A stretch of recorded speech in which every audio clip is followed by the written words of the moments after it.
What's up, everybody, and welcome to ITG Daily, the show that brings you the hottest in gaming news. I'm Drew Bosley. You can find me on Twitter at ArtisticGamer28. That's the one and the only Scott Savage. You can find him on Twitter at Savage. Scott, happy Tuesday on a Monday. It's the long weekend, buddy. How was that?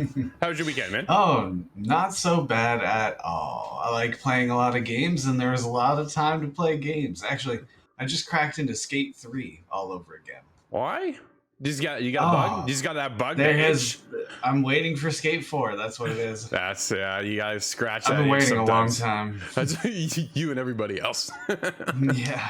But people don't have to wait any longer because you can catch ITG Daily over on twitch.tv/the official ITG, as well as YouTube at ITG Reviews. But if you can't, actually, I think we just changed that to ITG. Take a look on that one. I'll get back to you on that one, but I'm pretty sure we just changed it back. Yeah, it's just ITG over on YouTube. But if you can't join us live, hit us up later. InsideTheGame.ca podcast services and TV streaming networks around the globe. Scott, coming up on today's episode, Sony might be increasing the price of your PlayStation 5 consoles. That sucks. Sony also says Microsoft's ownership of Call of Duty could influence console buyers, and rumors are starting to go around about Google Stadia shutting down.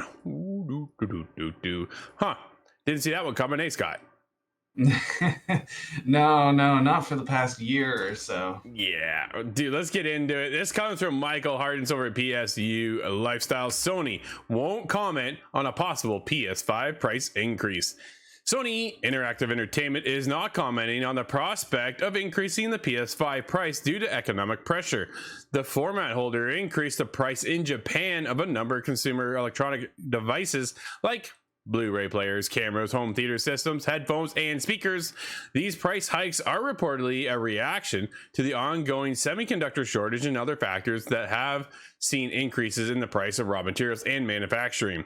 Speaking earlier to latest financial report, Hiroki Totoki says Sony's executive deputy president and chief financial officer was asked about the possible PS5 price increase. Quote, about a potential price increase for the PlayStation 5. At this point in time, there is nothing specific I can share with you about prices. Scott, nothing to share, or just nothing he wants to say yet, because that's going to be a big old mess. It sounds like opening a can of worms. And sure does. Whether they make that decision or not, there's going to be an official process to doing it. And they're going to have to be strategic about how they let that out. And although it does make a lot of sense based on shortages, that's something that's not new. No, but it's not. I'm sure that increases the cost of construction. It's really unfortunate, though, because there is economic pressure, and I don't know if anybody feels that more than the average everyday citizen, the gamers. For sure, everything keeps going up, and it's just a question of time. When is everything else going with it, right? PlayStation 5. Does that mean Xbox is going up? Just saw last week the Meta Quest headset is getting a $100 price increase on their platform, right? So if you see it there, Scott, you think it's got to slowly trickle into the world of PlayStation and Xbox at the same time. Yeah, everything is affected, and the whole global economy is having that happen with everything. So I'm not terribly surprised to hear rumors of this, but no, it's just unfortunate messaging from the storm ahead, I think. Yeah, honestly, I think Totoki is just waiting for his PR email to say, okay, this is how we're going to discuss this matter, because it does need to be handled very delicately, because you are dealing with consumers who a lot of people are just going to see a price increase and just get mad, right? And rightfully so. So if you're fortunate right now and are able to, definitely recommend go buying a PS5 right away, because it's going to go up. Dude, it's going to go up, right? I think it's only a matter of time. Look at the gas prices. Gas prices are ridiculous. They're right through the roof. Yeah. Everything else is going up along with it. And now it's slowly working its way over to our pastime, our hobby, one of our favorite things we love to do each and every day, gaming. And here it comes, and they're about to do it. Like I said, we just saw MetaQuest do it with their latest headset. They added an extra $100. So we're already sitting at what, $499? $599, and you're about to tag an extra $100 on top of that, Scott. That does not go well with gamers, right? Things are already tight. Things are scarce as it is. We're still seeing a shortage out there for some of these consoles, having a hard time getting into that. So what do you do? How do you tackle this? Dude, I'm glad I'm not Sony. Oh, and I bet a lot of scalpers are going to jump at the bit now, because if you're buying it low and selling it high, this is now the time. But that's constantly an issue. Well, can't really do much about that. No, the scalpers have the bots out there too, right? So the minute anything hit the market, that's where it goes too far for me. No, but they jumped all over it, right? They jumped on it with the Xbox, they jumped on it with PlayStation, and then you saw people like doubling the price. I was like, whoa. That's selfish and greedy. The sad part is that somebody will pay that too. That's why they do it, right? Because there is somebody going, crap, I couldn't get it, but well, I want it bad enough. I'm going to pay double the price. I'll pay $1,200. I will not pay $1,200 for PlayStation 5. I'm telling you. No, I'm already looking at it. It already costs more than my rent. I can't do that. Right? It's one of those things. But yeah, how much are you willing to sacrifice to get into this? Man, it's a fantastic hobby and a place to be, but at the same time, to double the price of the console, what are scalpers going to do now, Scott? So all of a sudden it jumps to $600-$700.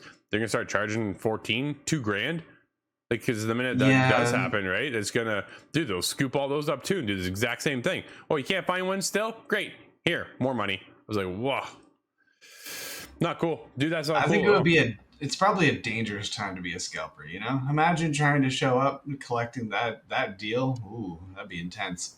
Yeah, no, that's not for me. I've always bought new consoles, but I've traded in old consoles. You ever do that? Trade in your old console to get the newest one? No. See, I worked at Blockbuster during the trade-in era, and it was just sad. I really didn't enjoy that. It was very sad. I traded in my PS3 for my PS4. Was that how it was? I think so. And like I traded in almost 100 games, and I was like, this really kind of sucks. But it's the only $5 per if you're lucky. Exactly, right? You go out, you spend $80-$100 on a game, then you cash it in for $5 later on. There's a reason why everything's gone digital, and you can no longer do that. And then now with the progression of new consoles, we're starting to see the ability to carry over our library, just like PC does all the time, right? Once you buy something on Steam, dude, it doesn't disappear typically, right?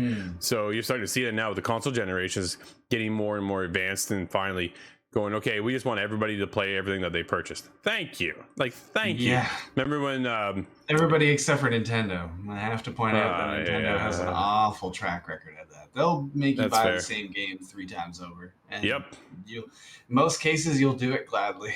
Well, that's the problem, is that Nintendo knows you'll do it. So the next Super Mario Brothers, because the one you bought last month and the one you bought last year and the one you bought 2 generations ago, you're gonna buy it again. I'm like, I'm not doing that. I love Mario Kart 8-3. It kind of reminds me of Final Fantasy 2.8 right? It's one of those things. Yeah, it was funny. But yeah, the price increase for Sony is not a good thing. I imagine if Sony's going to do it, you gotta wonder if Microsoft's going to follow suit, or are they going to take the hit and go, you know what, we have the backing right now in the bank account to kind of maybe take more of a hit, but yet grow that mind share and the community a little bit more, over top of where PlayStation is rumored to be going up for a price increase. What that price increase is, we don't really know, Scott. But let's get into more Sony news. As Sony says, Microsoft's ownership of Call of Duty could influence console buyers in the future. There's a reason why they bought Activision, Scott. I'm just going to put it out there. Yeah, my first reaction is, well, yeah, that's sort of the point, isn't it? Absolutely. This comes from Jeffrey Russo over at GamesIndustry.biz. A new report reveals that Sony believes that Microsoft's purchase of Activision Blizzard may influence future console purchases. As reported by VGC, the platform holder responded to questions about the acquisition from the Brazilian government alongside other gaming and tech firms. Call of Duty is synonymous with first-person shooter games and essentially defines that category. It's said to regulators, dude, it's very synonymous amongst the first-person genre as a whole, right? Yeah. Dude, it's been the leader for maybe 20 years. Well, back in the day on 360, it was Call of Duty, right? Call of Duty, Call of Duty, Call of Duty, Call of Duty. And that's where everybody kind of gravitated towards. All of a sudden, you got now moving over to the world of PlayStation 4. there's a big shift with Activision and a new exclusive deal to bring more content and stuff over to PlayStation side. And now that'll never happen again because Microsoft bought them. But again, now it's getting shifted back to where it was for years. It's this battle going back and forth, back and forth. And you and I were talking about this off air. It's interesting to think that their answer to all of this for Sony is Bungie. Yeah. If there was a concern about Call of Duty being locked behind exclusivity, well, I thought Sony had already kind of thought that one through and counterattacked with Bungie, but I don't know. It seems to be, it's interesting to see what the planning of these large companies is, because we've seen an uproar kind of around a lot of different purchases, acquisitions, and the fear behind things being locked. Oh, yeah. But do you think it's the end of it? Do you think we've seen all of the big purchases happen already? Because there's been more than a few now. There's definitely been more than a few, and I don't think we're done. I honestly don't think so. There's rumors right now that PlayStation's looking at Square Enix too, right? They want to maybe kind of swoop in and get the Final Fantasy under the PlayStation brand exclusive side of things, which granted it has been for a very long time in the same sense as well. But is the name Call of Duty just too big for PlayStation to kind of battle against, Scott, you think? I think it makes huge numbers. So if it were to go exclusive, there's something that PlayStation is going to lose there. And I'm thinking they're going to, well, I'm not sure if I believe this, but the rumor is that these Call of Duty games are going to go to Game Pass. And if that's true, it's just going to bolster Game Pass numbers that are already massive. So, and if you have both consoles, but the new Call of Duty comes out on Game Pass, well, I think that makes the decision pretty easy, doesn't it? Absolutely, right? We always talk about how good that Game Pass service is. And a lot of people thought PlayStation were answering back when they got into this new subscription service, which really, it just kind of encompasses PlayStation Now into the PlayStation service, and depending on what tier you jump into, which is just confusing to most people and a lot of gamers as a whole. We just kind of want two options, right? You either get on Xbox side, you get Xbox Gold, and then you get Ultimate, and then Ultimate gives you Game Pass, or you can buy the Game Pass service. PlayStation had PlayStation Plus, PlayStation Now, and that was it. And that kind of worked. If you're going to amalgamate the two, then why are you bringing three different tiers? Like, get everybody to jump in on one or the other. And I think that would just make life a lot simpler over in the world of PlayStation. But right now, if you're talking about Game Pass, dude, still the best deal in the gaming space at all. Because on day one, you know you're going to get a Starfield, right? You're going to get Redfall. You're going to get the next Fable game. Everything drops day one on Game Pass. PlayStation, they're going to give you a 2-hour trial. That doesn't work. Like, really, it doesn't. It gives you a taste whether or not you want to buy it. And I've talked to PlayStation fans and PlayStation like hardcore that only play PlayStation, and they're like, this is cool, but Game Pass is still a better service, right? At the end of the day. So it does offer something good for the consumer base, but it's just not, I don't think it was meant to be a competition kind of thing. It doesn't seem like it. I think a lot of people looked at it the wrong way. I think a lot of people did look at it like, oh, here's PlayStation's answer to the Game Pass service, and it's not the answer. I think it's more of an answer to games for gold, games with gold. Yeah, which is again another service that Xbox offers, which is Xbox has just been dominating this generation so far. I think it's funny how it's starting to shift, right? PlayStation, when PlayStation 4 dropped, it did finally kind of overgrow and take everything, and they had the end of the life cycle as the boaster of PlayStation, right? Like, everybody was talking PlayStation, and then Xbox was there, but they were always behind in the way PlayStation was so far ahead. Now that the life cycle has shifted and we're getting to the next generation of consoles, it really comes down to not the platform itself, not the console itself, but more of the services that come with those consoles. And I think that's where Xbox is starting to climb, and PlayStation is like almost plateaued in a sense, and they got to figure out how to get up the rest of that hill, where Xbox has just been kind of climbing at a steady pace, I would say, right? They've had some momentum going on, but this is the end of the console wars era and more of the subscription wars era. I definitely agree with that. No, for sure. So when they sweep in and take Activision and then you drop it on Game Pass, of course it's going to take a lot of mind share with them, right? They're going to go, well, if I just pay $20 a month, I can get the new Call of Duty, and then I can get this and this and this and this and this and this.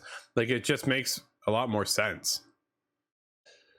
That's just my opinion, though, Scott. We always got lots of opinions, and let's get into the next one. As rumors are starting to go around about Google is getting ready to end their streaming service Stadia by the end of the summer. Reports killed by Google. So this is taken over on Twitter, and there's a bit of a back and forth here between a couple companies and Hunter going on about what the state of Google Stadia is. Dude, we've been talking about Google Stadia for a while. We followed them from day one, and then we've slowly seen the decline of Google Stadia just trickle off, and we wondered if they would be able to fix this, because Google Stadia, or Google, is often known for putting out stuff and then just scrapping it, right? Like, yeah, just letting it fade away. Yeah. There was a limited kind of consumer base that was interested at the very beginning, but it's just dropped off slowly without any sort of invigorating from Google. I can't believe they just let it sit out and fade away. It doesn't sit well with me, because this was a trailblazer project to begin with, and I think it had large influence across the gaming space. You could say it inspired xCloud, or maybe it just expedited xCloud to coming out to consumer base. But it's unfortunate that it couldn't ride the success so far. Well, they had the opportunity, right? Like, they had it. They had all the mindshare going in with this new launch of a streaming service, which honestly, when they first announced, seemed like Netflix service, right? And then I think if they would have followed that model, dude, I think we'd be in a different place right now. Google Stadia would be at the top of the discussion for a lot of things, instead of right now they're at the bottom of the discussion, and then slowly we're watching the demise of Google Stadia. Now, a lot of people, I know there's a hardcore fan base that is still out there, and good on them. Dude, I love Google Stadia. I really do. I thought the platform was smart. I thought it was intuitive, and I thought it was the future proofing of where we're heading next with video games. However, it just got pushed to the side by Google, and that was the biggest problem, right? It seems somebody in there at this Google headquarters decided not to really kind of take it and move it forward. The minute, we talk about this all the time in here, the minute they scrapped Jade Raymond's studio, that was it, dude. I'm like, this is done. Yeah, they don't care anymore. They really don't. Oh, that was Tequila Works, wasn't it? That made Guilt. Yes, you're right. Sorry. And that was the only exclusive that I'm aware of that came out entirely across the whole service.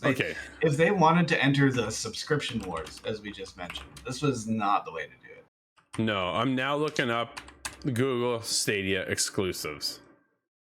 Far Cry 6 is not exclusive. I don't know who thought they put that on there. No. Okay, all the games that have Stadia exclusive features.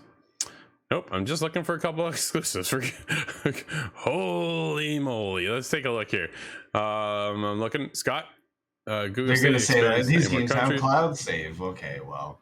Get that's Packed. not very exclusive anymore. Get Packed is on there. That was a fun game. There's Guilt. Guilt is there. Lost Words Beyond the Page, which is a launch exclusive. I believe it's on other platforms now. Submerged Hidden Depths, that's on other platforms now. Super Bomberman R online. I'm sure that's on other. Dude, that was it. That's all there was, right? So you see the problem? I can see the problem. Yeah. So that's what it comes down to, was when Google was ready to go, or with the Google Stadia platform, they weren't ready, Scott. I feel that they clearly were not ready to go. They had, I think, the vision and thought to go and take this to a place, but they couldn't get maybe enough studios to come on as an exclusive piece of content for people to come over. The platform was starting to grow, man. Like, they were there. They just weren't able to keep the gamers here. They were able to keep some, and a fair amount of them, honestly. But when you're up against Nintendo, you're up against PlayStation, Xbox, and Steam, you can't count out Steam, right? Steam overshadows everybody, regardless if you're a console player or not. Steam is a juggernaut. So you're battling 4 known entities that have been around for decades now. How do you match that, Scott? And if you don't have the exclusives, dude, it's not going to happen. Yeah, you're likely going to do it, but at great expense at the beginning. Yeah. Just like they all start. Maybe you need some investment on that, but Google, how does Google not grab investment out of anybody? Dude, Google's got deep pockets. Like, they could just invest within their own, and that's the thing. I would think so. Then they shuttered Jade Raymond's studio, and right then and there, you and I looked at each other and went, That's the end of this. That's And not then a good sign. no, and then they moved Jack Buser over to a whole other department. I'm like, well, there's strike two. Like, what else are you gonna do? So unfortunately, we saw this coming. It is only a rumor right now, so take it with a grain of salt, but keep an eye on it. I really don't think we're talking about Google Stadia next year at all. No, I don't think so. I think it is a matter of time. I'm not sure if there's anything they could do at this point to reverse course. I don't know. Well, let's see if Skull and Bones can reverse their course as the director confirms it's not a narrative game. Uh-oh, Scott. Yeah, here goes your hopes of a storyline. Oh man, when I saw this, I'm like, this is not cool. Because of Michael Hardens again over at PSU Lifestyle. The game director behind Skull and Bones has revealed during a chat with True Achievements that the upcoming pirate romp is, quote, not a narrative game, with the focus more on the player's own experiences rather than a massive overarching story. Okay, take a quick look, Scott. Bear with me. Follow me down the river here.